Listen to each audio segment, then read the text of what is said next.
ನಮ್ಮ ದೇಶನ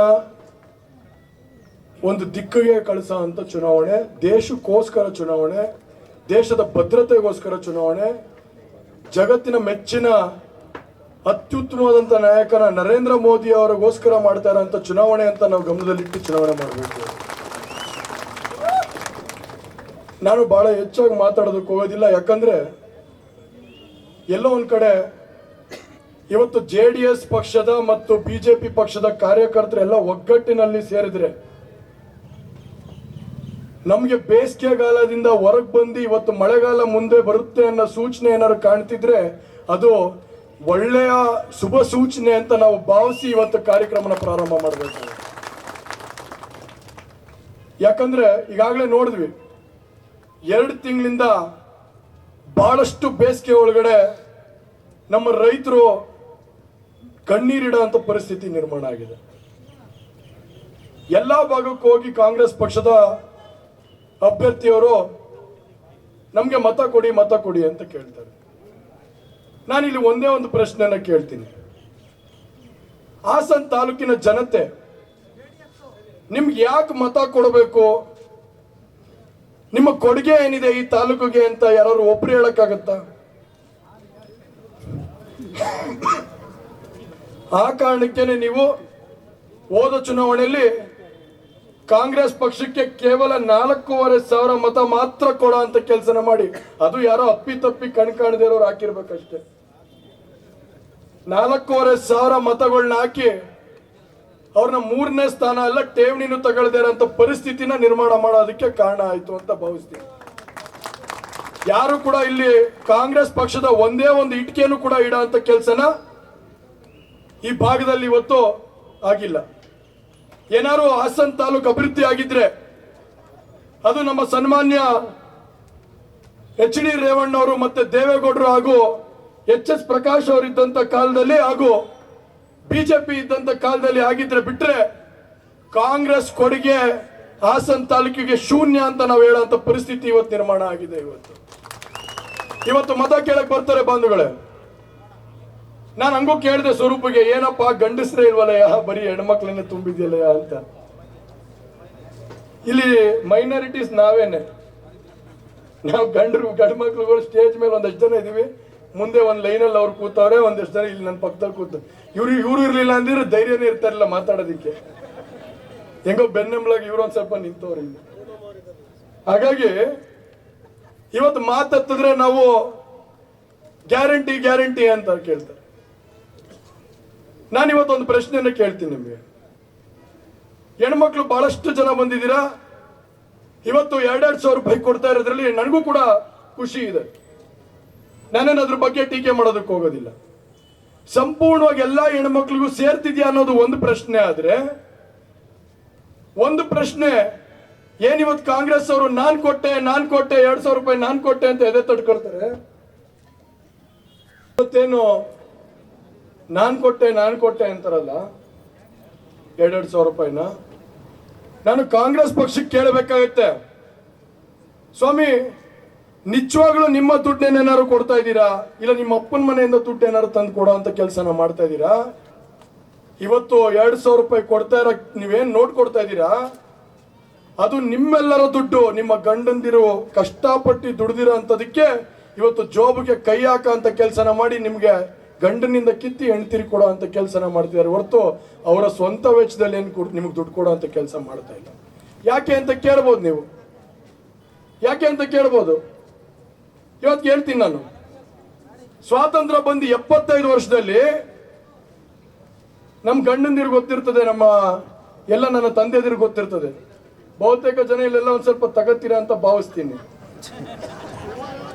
ಹಾಗಾಗಿ 75 ವರ್ಷದ ಸ್ವಾತಂತ್ರ್ಯದಲ್ಲಿ ಮೊದಲನೇ ಬಾರಿಗೆ ಒಂದೇ ವರ್ಷದಲ್ಲಿ ಒಂದು ಕ್ವಾರ್ಟರ್ಗೆ ಏನಾದ್ರು 50 ರೂಪಾಯಿ ಹೆಚ್ಚಳಿಕೆ ಮಾಡಿ ಇವತ್ತೇನಾದ್ರು ಕೊಡುಗೆ ಕೊಟ್ಟಿದ್ದೀವಿ ಅಂತ ಏನಾದ್ರು ಮಾತಾಡ್ತಿದ್ರೆ ಅದು ಕಾಂಗ್ರೆಸ್ ಅವರ ಕೊಡುಗೆ ನಿಮಗೆ ಕೊಟ್ಟಿರೋಂಥದ್ದು.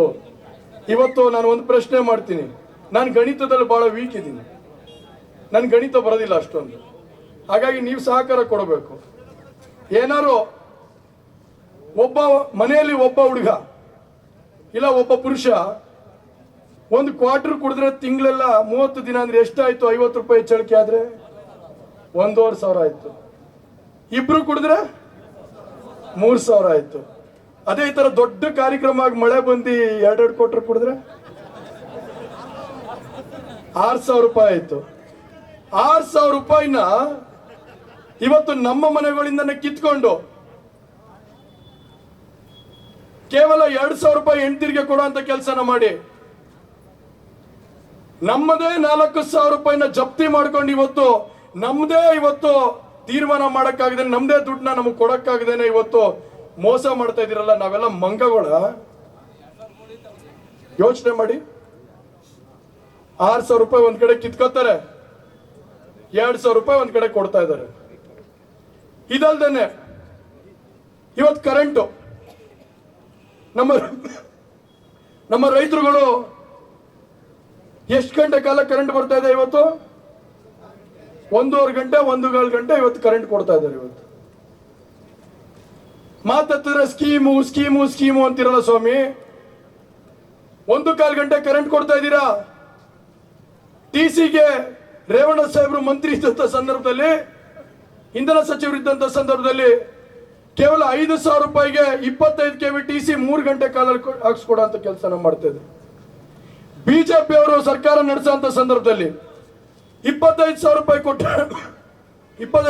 ಕೊಟ್ರೆ 25 kV TCನ 3 ಗಂಟೆ ಕಾಲದಲ್ಲಿ ಕೊಡುವಂತ ಕೆಲಸನ ಮಾಡೋದು. 3 ತಿಂಗಳಲ್ಲಿ ಕೆಲಸ ಅದನ್ನ ಮಾಡಿಕೊಡುವಂಥವ್ರು. ಇವತ್ತು ಯಾವ ಪರಿಸ್ಥಿತಿ ನಿರ್ಮಾಣ ಮಾಡಿದ್ದೀರಾ? 22ನೇ ತಾರೀಕು ಸೆಪ್ಟೆಂಬರ್ ಹೊಸ ಆದೇಶ ಬರುತ್ತೆ. ಬೋರ್ವೆಲ್ ಕೂಡ ನಾವೇ ಕೊರ್ಸ್ಕೋಬೇಕು, TCನೂ ನಾವೇ ಹಾಕ್ಸ್ಕೋಬೇಕು, ಎಲೆಕ್ಟ್ರಿಫಿಕೇಶನ್ ನಾವೇ ಮಾಡಿಸ್ಕೋಬೇಕು. ಅಂದ್ರೆ ಒಬ್ಬ ರೈತನಿಗೆ ಇವತ್ತೊಂದು TC ಹಾಕ್ಸ್ಕೊಂಡು ನಾನು ಬೋರ್ ಕೊರ್ಸ್ಕೋತೀನಿ ಅಂದ್ರೆ 6.5 ಲಕ್ಷ ರೂಪಾಯಿ ದಂಡ ಹಾಕೋ ಮುಖಾಂತರ ಇವತ್ತು ರೈತರುಗಳನ್ನ ಬಡವರು ಮಾಡೋ ಅಂತ ಕೆಲಸ ಮಾಡ್ತಾ ಇದಿರಲ್ಲ, ಸಾಲಗಾರರು ಮಾಡೋ ಅಂತ ಕೆಲಸ ಮಾಡ್ತಾ ಇದಿರಲ್ಲ.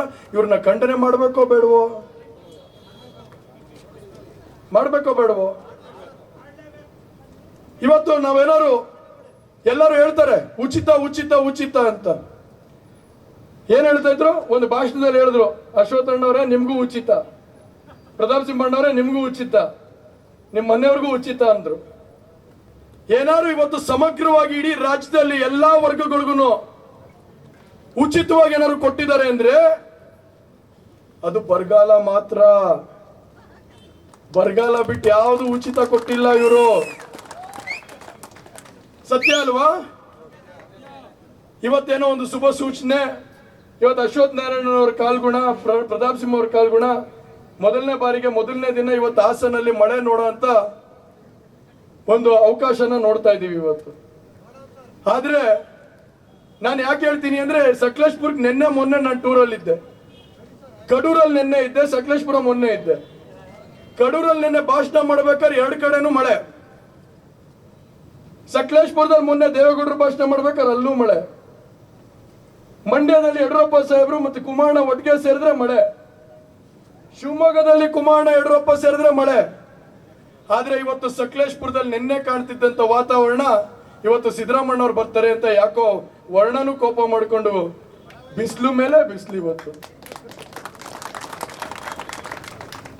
ಹಾಗಾಗಿ ಯಾರ್ಯಾರ ಕಾಲ್ಗುಣ ಹೆಂಗಿದೆಯೋ ನಮಗ್ ಗೊತ್ತಿಲ್ಲ. ಒಂದು ಮಾತಂತೂ ನಿಜ, ಕಾಂಗ್ರೆಸ್ ಪಕ್ಷ ಅಧಿಕಾರಕ್ಕೆ ಬಂದಂತ ಸಂದರ್ಭದಲ್ಲೆಲ್ಲ ಬರಗಾಲ ಖಚಿತ ಅಂತ ಹೇಳಿ ಇವತ್ತು ನಾವು ಹೇಳ ಅಂತ ನಿಶ್ಚಿತ ಮಾಡಬೇಕಾಗತ್ತೆ. ಇವತ್ತು ಯಾರೋ ಒಬ್ರು ಕೇಳ್ತಾ ಇದ್ರು ನನಗೆ, ಸರ್ ಹಂಗೆಲ್ಲ ಹೇಳಕ್ ಹೋಗ್ಬೇಡಿ ನೀವು, ಧರಮ್ ಸಿಂಗ್ ಕಾಲದಲ್ಲಿ ಬರಗಾಲ ಇರಲಿಲ್ಲ, ಒಳ್ಳೆ ಮಳೆ ಬೆಳೆ ಆಯ್ತಲ್ಲ ಸರ್ ಅಂತ ಕೇಳಿದ್ರು. 2004ರಲ್ಲಿ ಧರಮ್ ಸಿಂಗ್ ಅವ್ರಿಗೆ ಚೀಫ್ ಮಿನಿಸ್ಟರ್ ಆದಂತ ಸಂದರ್ಭದಲ್ಲಿ ಒಳ್ಳೆ ಮಳೆ ಬೆಳೆ ಆಯ್ತಲ್ಲ ಸರ್, ಅವಾಗ್ಲೂ ಕಾಂಗ್ರೆಸ್ ಐತಲ್ಲ ಸರ್ ಅಂತ. ಹಾಗಾಗಿ ನಾನು ಹೇಳಿದೆ, 2004ರಲ್ಲಿ ಧರಮ್ ಸಿಂಗ್ ಅವರು ಚೀಫ್ ಮಿನಿಸ್ಟರ್ ಆದಂತ ಸಂದರ್ಭದಲ್ಲಿ ಅವ್ರ ಜೊತೆ ನಾವಿದ್ವಲ್ಲಪ್ಪ ಪೂಜೆ ಮಾಡಿ ಒಳ್ಳೆ ಮಳೆ ಬರ್ಸೋದಿಕ್ಕೆ. ಹಾಗಾಗಿ ಅವಾಗ ಒಳ್ಳೊಳ್ಳೆ ಮಳೆ ಬೆಳೆ ಎಲ್ಲ ಆಗ್ತಿತ್ತು, ನಾವು ಜೊತೆಗಿದ್ವಿ ಧರಮ್ ಸಿಂಗ್ ಅವ್ರ ಜೊತೆ, ಅದಕ್ಕಾಗಿ ಮಳೆ ಬೆಳೆ ಚೆನ್ನಾಗಾಯ್ತು ಅಂತ. ಬಹುತೇಕ ಏನಾರು ಎಲ್ಲಾ ವರ್ಗಗಳಿಗೂ ಶಕ್ತಿ ಕೊಟ್ಟಂತ ಬಂಗಾರಪ್ಪ ಅವ್ರ ಕಾಲದಲ್ಲಿ ಬಿಟ್ರೆ, ಒಳ್ಳೆ ಮಳೆ ಬೆಳೆ ಆಗಿರೋದು ಬಿಟ್ರೆ ಕಾಂಗ್ರೆಸ್ ಪಕ್ಷದಲ್ಲಿ ಅಧಿಕಾರ ಬಂದಂತ ಸಂದರ್ಭದಲ್ಲಿ ಯಾವ ಸಂದರ್ಭದಲ್ಲೂ ಕಾಂಗ್ರೆಸ್ ಅಧಿಕಾರಕ್ಕೆ ಬಂದಂತ ಸಂದರ್ಭದಲ್ಲಿ ಯಾವ ಸಂದರ್ಭದಲ್ಲೂ ಕೂಡ ಬರಗಾಲ ನಿಶ್ಚಿತ ಅನ್ನೋ ಭಾವನೆಯಲ್ಲೇ ನಾವು ಮಾತಾಡ್ತಾ ಇದ್ದೀವಿ ಇವತ್ತು.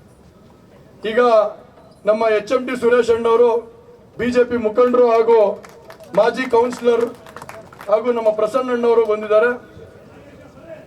ಯಾಕೋ ನಮ್ಮ ಬಿಜೆಪಿ ನಾಯಕರು ಮುಖಂಡರುಗಳೆಲ್ಲ ಬೇಗ ಬಂದ್ರು, ಅವರ ಕೆಳಗಿನ ನಾಯಕರುಗಳು ಲೇಟ್ ಆಗಿ ಬರ್ತಿದ್ದಾರೆ. ಆದ್ರೆ ಒಟ್ಟಿನಲ್ಲಿ ಬಂದಿದ್ದಾರೆ ಇವತ್ತು, ಸಂತೋಷ. ನಮಗೆ ದಯಾನಂದ್ ಅಣ್ಣವರು ಬಂದಿದ್ದಾರೆ, ಅವ್ರಿಗೂ ಕೂಡ ನಮಗೆ ಶಕ್ತಿ ತುಂಬೋದಕ್ಕೆ ಬಂದಿದ್ದಾರೆ, ಅವ್ರಿಗೂ ಬಹಳ ಸಂತೋಷ. ಇಲ್ಲಿ ಒಂದು ನಿಮಿಷ, ಇವತ್ತು ಹಾಗಾಗಿ ನಾನು ಚರ್ಚೆ ಮಾಡೋದೇನು ಅಂದ್ರೆ, ನಾವೆಲ್ಲ ರೈತಾಪಿ ಜನತೆ ಇವತ್ತು ಇಲ್ಲಿ ಕುಳಿತಿದ್ದೀವಿ. ನಾವು ರೈತರುಗಳು ಕಾಂಗ್ರೆಸ್ ಗಿಡ ಏನಾದ್ರು ಹೊಲದಲ್ಲಿ ಬೆಳೆದಂತ ಸಂದರ್ಭದಲ್ಲಿ ಏನ್ ಮಾಡ್ತೀವಿ ನಾವು? ಕಿತ್ತಾಕ್ತಿರಲ್ಲ. ಇವತ್ತು ಇಡೀ ರಾಜ್ಯದಲ್ಲಿ ಕಾಂಗ್ರೆಸ್ ಗಿಡ ಎಲ್ಲ ಕಡೆ ಬೆಳೆದಿದೆ. ಏಪ್ರಿಲ್ 26ನೇ ತಾರೀಕು 7ನೇ ತಾರೀಕು ಚುನಾವಣೆ ನಡೀತಾ ಇದೆ.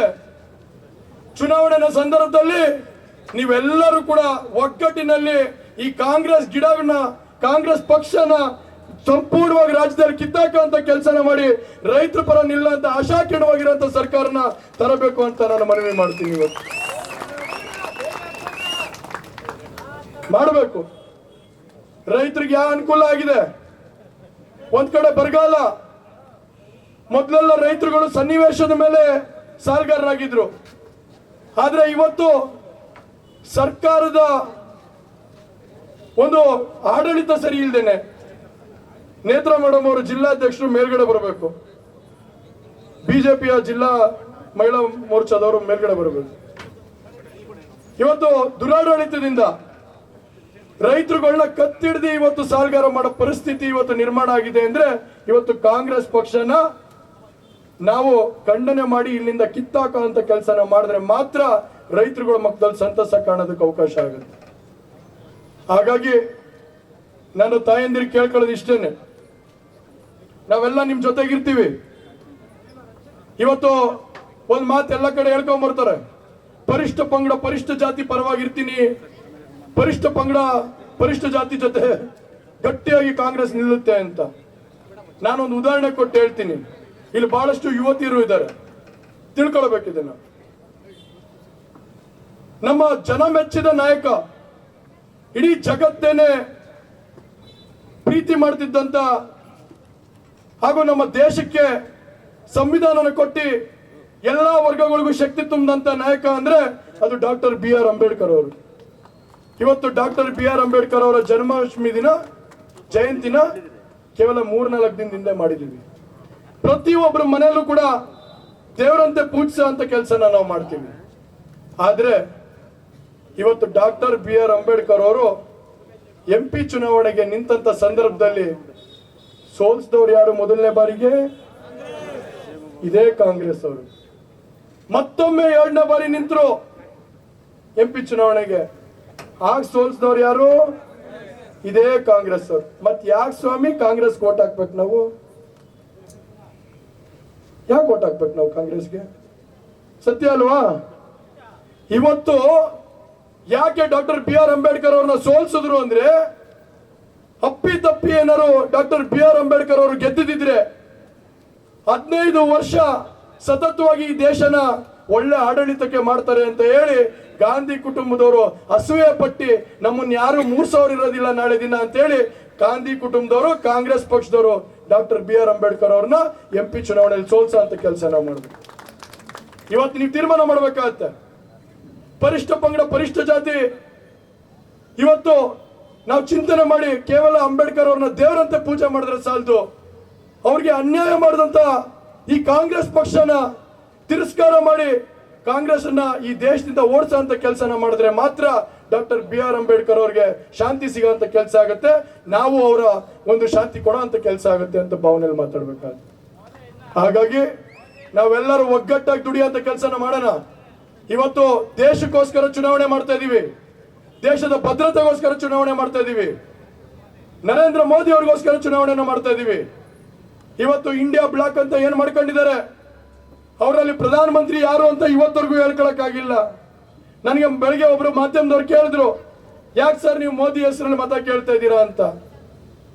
ಹೌದು, ನಮ್ಗೆ ಒಳ್ಳೆ ನಾಯಕರಿದ್ದಾರೆ ಮೋದಿ ಅಂತ, ಅದಕ್ಕೆ ಅವ್ರ ಹೆಸರಲ್ಲಿ ಮತ ಕೇಳ್ತಾ ಇದೀವಿ. ನಾವೇನ್ ಬೇಡ ಅಂತಿದೀವ? ಅವರು ಯಾರ್ದಾರು ಒಬ್ರು ಹೆಸರು ಹೇಳ್ಬಿಟ್ಟು ಮತ ಕೇಳಲಿ, ನಾವೇನ್ ಬೇಡ ಅಂತೀವ? ಅಶ್ವಥ್ ನಾರಾಯಣ ಅವ್ರೆ ಅಂತೀವ ನಾವಣ್ಣ? ಅವರು ಹೇಳಿ, ರಾಹುಲ್ ಗಾಂಧಿ ಹೆಸರು ಮೇಲೆ ಮತ ಕೇಳಲಿ, ಯಾರು ಬೇಡ ಅಂತಾರೆ? ಹಾಗಾಗಿ ಇವತ್ತು ಅವರಲ್ಲಿ ಒಂದು ಸಮರ್ಪಕವಾದಂತ ನಾಯಕರಿಲ್ಲ ಅಂತಾನೆ ಇವತ್ತು ಕಾಂಗ್ರೆಸ್ ಇವತ್ತು ಈ ಕೆಟ್ಟ ಪರಿಸ್ಥಿತಿಗೆ ನಿರ್ಮಾಣ ಆಗಿದೆ ಅಂತ ನಾವು ಹೇಳ್ಬೇಕಾಗತ್ತೆ. ಹಾಗಾಗಿ ಕೆಲವರು ಇಲ್ಲಿ ಬಂದಿರೋಂಥವ್ರು ಒಂದಷ್ಟು ಜನ ಬಿಜೆಪಿಗೆ ಮತ ಹಾಕಂತ ಕೆಲಸನ ಚುನಾವಣೆಯಲ್ಲಿ ಮಾಡಿದ್ರು. ಹೆಂಗಪ್ಪ ಈಗ ಬಿಜೆಪಿಯಿಂದ ನೇರವಾಗಿ ತೆನೆ ಹೊತ್ತ ಮಹಿಳೆಗೆ ಹೆಂಗ್ ಹಾಕೋದು ಅನ್ನೋ ಒಂದು ಪ್ರಶ್ನೆ ಉಂಟಾಗಿದೆ. ಅದಕ್ಕೆ ಹೊಸ ತಂತ್ರ ಹುಡುಕಿದೀವಿ ನಾವು. ಏನ್ ತಂತ್ರ ಅಂದ್ರೆ, ತೆನೆ ಹೊತ್ತ ಮಹಿಳೆಗೆ ನಾವೇನಾರು ಹೆಸರಿಟ್ಟಿದ್ವಾ? ಮಹಿಳೆ ಹೆಸರಿಟ್ಟಿದ್ವಾ? ಈಗ 4-5 ದಿನದಿಂದ ಒಂದು ಎತ್ತೂರಲ್ಲಿ ಒಂದು ಹೆಸರಿಟ್ಟಿದ್ದೀವಿ. ತೆನೆ ಹೊತ್ತ ಮಹಿಳೆ ಹೆಸರೇ ಕಮಲಾ ಅಂತ. ಹಾಗಾಗಿ ತೆನೆ ಹೊತ್ತ ಮಹಿಳೆ ಗುರ್ತಿಗೆ ಮತ ಹಾಕೋ ಮುಖಾಂತರ ಈ ದೇಶಕ್ಕೊಂದು ಮತ ಹಾಕ್ದೆ, ದೇಶದ ಭದ್ರತೆಗೋಸ್ಕರ ಮತ ಹಾಕ್ದೆ, ಸನ್ಮಾನ್ಯ ನರೇಂದ್ರ ಮೋದಿ ಅವರು ನಮ್ಮ ಜನಪ್ರಿಯ ನಾಯಕರಾದಂತ ಅವ್ರಿಗೋಸ್ಕರ ಮತ ಹಾಕ್ದೆ ಅನ್ನೋ ಒಂದು ಭಾವನೆಯಲ್ಲಿ ಇವತ್ತು ನಾವೆಲ್ಲ ಮತದಾನ ಮಾಡಬೇಕಾಗುತ್ತೆ. 26ನೇ ತಾರೀಕು ಚುನಾವಣೆ, ದೇಶದ ಚುನಾವಣೆ. ನಾವೆಲ್ಲರೂ ಕೂಡ ನಿಮ್ಮೆಲ್ಲರ ಆಶೀರ್ವಾದ ಇರಲಿ, ನನ್ನ ತಾಯಂದಿರ ಆಶೀರ್ವಾದ ಇರಲಿ, ತಂದೆಯಂದಿರ ಆಶೀರ್ವಾದ ಇರಲಿ ಅಂತ ಹೇಳಿ ನಿಮ್ಮೆಲ್ಲರನ್ನು ಕೂಡ ಉದ್ದೇಶಿಸಿ ಮಾತಾಡೋದಕ್ಕೆ ಇಷ್ಟಪಡ್ತೀನಿ. ಹಾಗೆ ನಮ್ಮ ಚಿಕ್ಕಮಗಳೂರಿನ ಜನಪ್ರಿಯ ಮಾಜಿ ಶಾಸಕರಾದಂಥ ಹಾಗೂ ನಮ್ಮ ರಾಷ್ಟ್ರೀಯ ಪ್ರಧಾನ ಕಾರ್ಯದರ್ಶಿ ಆದಂಥ ನಮ್ಮ CT ರವಿ ಅಣ್ಣವರು ನಮ್ಮೆಲ್ಲರಿಗೂ ಬಲ ಕೊಡೋ ಅಂತ ಕೆಲಸನ ಮಾಡಿ ಇವತ್ತು ಅವರು ಕೂಡ ನನ್ನ ಪರವಾಗಿ ಪ್ರಚಾರ ಮಾಡಬೇಕು ಅಂತ ಕೊಡಗಿಂದ ಬಂದಿದ್ದಾರೆ. ಒಂದು ಸ್ವಲ್ಪ ತಡವಾಯಿತು. ಕೊಡಗಲ್ಲಿ ಅವರ ಕಾರ್ಯಕರ್ತರು ಏನು ಮರ್ಡರ್ ಆಗಿತ್ತು ಅದನ್ನ ಹೋಗಿ ವೀಕ್ಷಣೆ ಮಾಡಿ ನಮ್ಮ ಎಲ್ಲಾ ಕಾರ್ಯಕರ್ತರುಗಳನ್ನ JDS ಮತ್ತೆ ಬಿಜೆಪಿ ಕಾರ್ಯಕರ್ತರುಗಳಿಗೆ ಬೆನ್ನೆಂಬಲಾಗಿ ನಾವು ನಿಂತಿದ್ದೀವಿ, ಬೆನ್ನಿನಂತೆ ನಿಂತು ನಾವು ಅವರ ಜೊತೆ ಇದ್ದೀವಿ ಅನ್ನೋ ಒಂದು ಸಂದೇಶನ ಇಡೀ ರಾಜ್ಯಕ್ಕೆ ಕಳಿಸೋಂಥ ದೃಷ್ಟಿಲಿ ಅವರು ಪ್ರಚಾರ ಮುಖ್ಯ ಅಲ್ಲ, ಒಬ್ಬ ಕಾರ್ಯಕರ್ತ ಮುಖ್ಯ ಅಂತ ಹೇಳಿ ಇವತ್ತು ಹೋಗಿ ಕೊಡಗು ಹೋಗಿ ಬರುವಂತ ಕೆಲಸನ ಮಾಡಿದ್ದಾರೆ. ಅವ್ರಿಗೂ ಕೂಡ ಹೃದಯಪೂರ್ವಕವಾಗಿ ಸ್ವಾಗತನ ಕೋರುವಂತ ಕೆಲಸನ ನಾನು ಮಾಡ್ತೀನಿ. ಹಾಗೂ ನಮ್ಮ ಜಿಲ್ಲಾಧ್ಯಕ್ಷರು ಸಿದ್ದೇಶ್ವರ್ ಅವರು ಕೂಡ ಬಂದಿದ್ದಾರೆ, ಅವ್ರಿಗೂ ಕೂಡ ಹೃದಯಪೂರ್ವಕವಾಗಿ ಅವ್ರನ್ನೂ ಕೂಡ ಬರಮಾಡ್ಕೋತೀನಿ. ಹಾಗೆ ಈಶ್ವರಣ್ಣವರು ಕೂಡ ಬಂದಿದ್ದಾರೆ, ಅವ್ರಿಗೂ ಕೂಡ ಸ್ವಾಗತ ಮಾಡ್ತೀನಿ. ಆಮೇಲೆ ನಮ್ಮ ಅಮಿತ್ ಶೆಟ್ಟಿ ಅವರು ಬಂದಿದ್ದಾರೆ, ಅವ್ರಿಗೂ ಕೂಡ ಸ್ವಾಗತ ಮಾಡ್ತೀನಿ. ಹಾಗೆ ನಿಮ್ಮೆಲ್ಲರ ಆಶೀರ್ವಾದ ಇರಲಿ ಅಂತ ಹೇಳಿ ಮಳೆ ಬರೋ ಸಮಯ ಇದೆ. ಹಾಗಾಗಿ ನಮ್ಮ ಮುಂದಿನ ಭಾಷಣ ನಮ್ಮ CT ರವಿ ಅಣ್ಣವ್ರು ಮಾತಾಡಬೇಕು, ಅಶ್ವಥ್ ನಾರಾಯಣ ಮಾತಾಡಬೇಕು. ಎಲ್ಲದಕ್ಕಿಂತ ಫೈರ್ ಬ್ರ್ಯಾಂಡ್ ಆದಂತ ಪ್ರತಾಪ್ ಸಿಂಹಣ್ಣವರು ಅವರು ನನ್ನ ಹಾಸನಲ್ಲಿ ಭಾಷಣ ಮಾಡಲೇಬೇಕು ಅಂತೇಳಿ ಅವರು ಕೂಡ ಬಂದಿದ್ದಾರೆ. ಹಾಗಾಗಿ ಅವ್ರಿಗೂ ಕೂಡ ಭಾಷಣ ಕೊಡುವಂತ ಕೆಲಸ ಮಾಡಿ ನಿಮ್ಮೆಲ್ಲರ ಆಶೀರ್ವಾದ ಇರಲಿ ಅಂತ ಹೇಳಿ 2 ಮಾತು ಮುಗಿಸ್ತೀನಿ. ಧನ್ಯವಾದಗಳು.